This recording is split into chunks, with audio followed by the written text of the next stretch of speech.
क्योंकि लगातार पाकिस्तान के लिए मुसीबत बढ़ रही है। तो वही स्थिति है कि इस बीच रक्षा मंत्री राजनाथ सिंह का बड़ा बयान सामने आ गया। ये बड़ी जानकारी, एक बड़ी खबर। रक्षा मंत्री राजनाथ सिंह, सेना का शौर्य हम सब के लिए गौरव की बात, ये जिक्र उन्होंने किया। सेना का शौर्य यानी कि सेना का हौसला अफजाई करने का प्रयास, ऑपरेशन सिंदूर की सफलता सराहनीय है, राजनाथ सिंह ने कहा।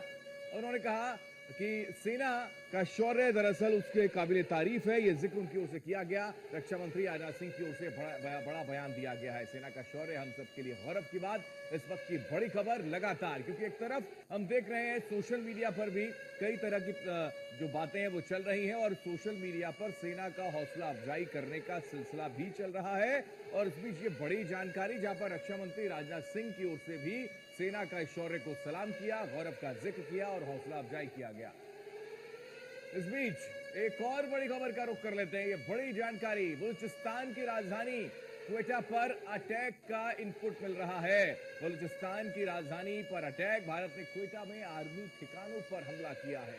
तो इस वक्त की बड़ी खबर, लगातार पाकिस्तान की सीमा पर भारतीय जाबाज घुसे और फ्रंटियर कोर मुख्यालय टारगेट पर, यह अब तक का अपडेट है। और जाहिर सी बात है कि भारत लगातार इस पर कदम बढ़ा रहा है। कराची बंदरगाह पर 8 से 12 धमाके किए गए हैं, यानी कि कई बंदरगाह तबाह। कराची में ब्लैकआउट, मोबाइल सिग्नल सब कुछ टूटा, सब कुछ बंद। यानी कि माना जा सकता है पाकिस्तान के दर्जन भर जो शहर हैं वो इस वक्त चपेट में हैं, इसमें कोई दो राय नहीं। यही वजह है कि शुरुआत दरअसल 5 शहरों से होते हुए अब 12 तक पहुंची है। लगभग 12 यानी कि दर्जन भर शहर जद में हैं। राजस्थान के श्रीगंगानगर में रेड अलर्ट जारी कर दिया गया, क्योंकि यह भी दरअसल बॉर्डर का इलाका है। पूरे जिले को ब्लैकआउट किया गया है, श्रीगंगानगर को ब्लैकआउट किया गया, बॉर्डर से ये लगा हुआ इलाका।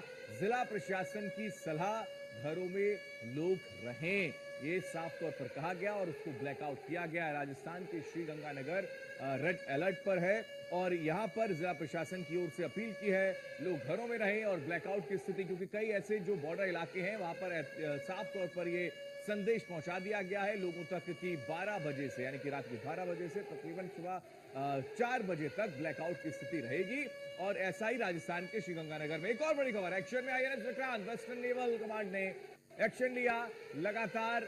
यही वजह है कि बंदरगाह पर अटैक हो रहे हैं। कराची बंदरगाह पर बड़ी कार्रवाई को अंजाम आईएनएस ने दिया। जैसे कि जानकारी लगातार हम पहुंचा रहे हैं कि एक आईएनएस कितनों पर भारी है, इसमें कोई दो राय नहीं। और पाकिस्तान की सेना और उनका डिफेंस सिस्टम कितना परास्त है, यह समझा जा सकता है। सेंट्रल सिस्टम जल्द जारी होगा, आधिकारिक बयान जो है वो भी जल्द बताया जाएगा। एक्शन में INS Vikrant, western naval command ने एक्शन लिया। कई बंदरगाहों पर चोट लगी है, उनको तबाह किया गया है। कराची खासकर बंदरगाह, वहां पर बड़ी कार्रवाई को अंजाम दिया गया है।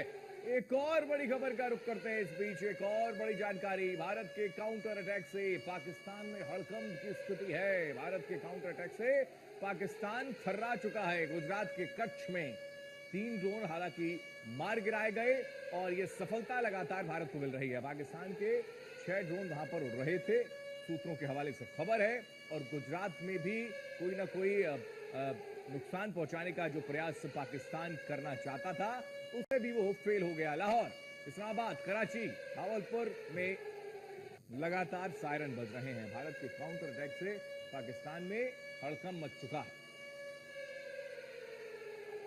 तो ये बड़ी जानकारी आपको दे रहे हैं लगातार, इस वक्त की बड़ी खबर। भारतीय नौसेना ने कराची पोर्ट को तबाह कर दिया है। अभी ये जानकारी हम दे रहे थे कि लगातार वहां के जो बंदरगाह है वो तबाह। 1971 के बाद पहली बार है कि पाक पर समुद्री अटैक इतनी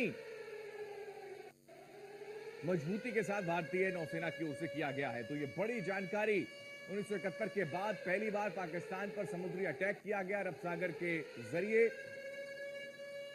भारतीय नौसेना ने कराची पोर्ट को तबाह किया। ये बड़ी जानकारी, इस वक्त की बड़ी खबर हम आपको बता रहे हैं।